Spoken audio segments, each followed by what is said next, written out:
દેવોના દેવ મહાદેવ જે અનેક નામોથી ઓળખાય છે. ઉના નજીક આવેલ ગીર વિસ્તારમાં શ્રી દ્રોણેશ્વર મહાદેવના મંદિરે અનેક ભાવિકો પોતાનું શીશ નમાવીને શ્રદ્ધા વ્યક્ત કરે છે.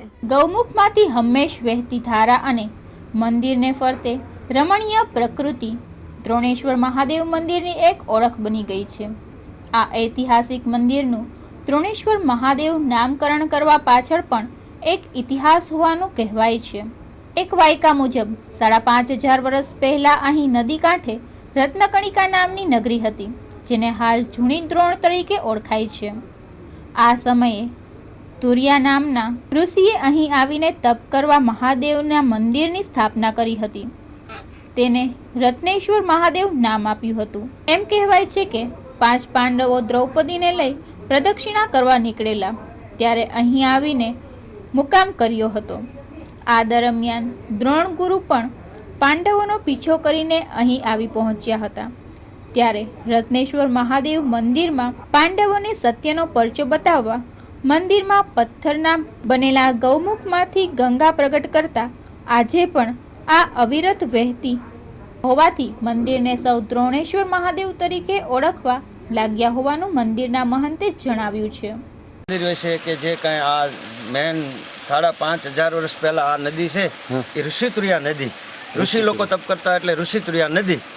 અને રત્નેશ્વર મહાદેવ રત્નકણિકા નગરી એ અત્યારે જૂની દોણ કહેવામાં આવે છે.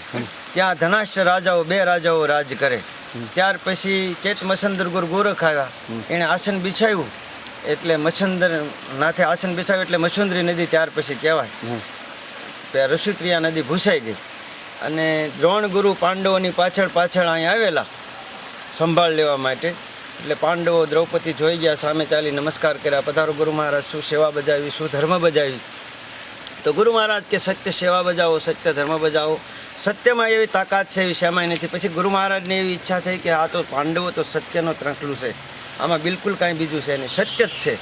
તો મારે કાંઈ મારી તાકાતથી કાંઈ બતાવી દેવું એ જરૂરી છે. પછી દ્રોણ ગુરુએ આ ગંગા પોતાને અહીં આવી પાંડવોને બતાવી દીધી, આ ગંગા પ્રગટ કરી દીધી અને પાંડવોને બતાવી દીધું, બેટા જો આ સત્યની તાકાત છે. આ 5,500 વર્ષથી આ ગંગાજી ચાલુ થઈ દ્રોણ ગુરુ એટલે દ્રોણેશ્વર મહાદેવ કહેવાના, રત્નેશ્વર મહાદેવ ભૂસાઈ ગયું. 5,500 વર્ષથી આ ગંગા ચાલુ છે, આ સત્યથી ચાલુ છે. આ કોઈ ફિટ કરેલી નથી કે કોઈ કાંઈ કરેલું નથી. આ પોતાની સત્યની તાકાતથી આ ગંગા ચાલુ છે એટલે દ્રોણેશ્વર મહાદેવ એમાં કહેવાય. આ ઉપરાંત અહીંના પ્રકૃતિ પ્રેમી રમેશભાઈ રાવલે પણ મંદિર આસપાસની પ્રકૃતિ વિશે માહિતી આપી હતી. દ્રોણેશ્વર મહાદેવ એ આ મચ્છુંદરી નદી એનું પ્રાચીન નામ ઋષિતોયા છે.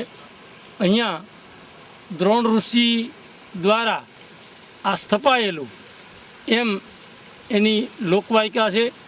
આ મંદિરની વિશિષ્ટતા એ છે કે 12 મહિના એનો જે પાણીનો પ્રવાહ લિંગ ઉપર પડે છે એ સતત એમને ચાલુ હોય છે.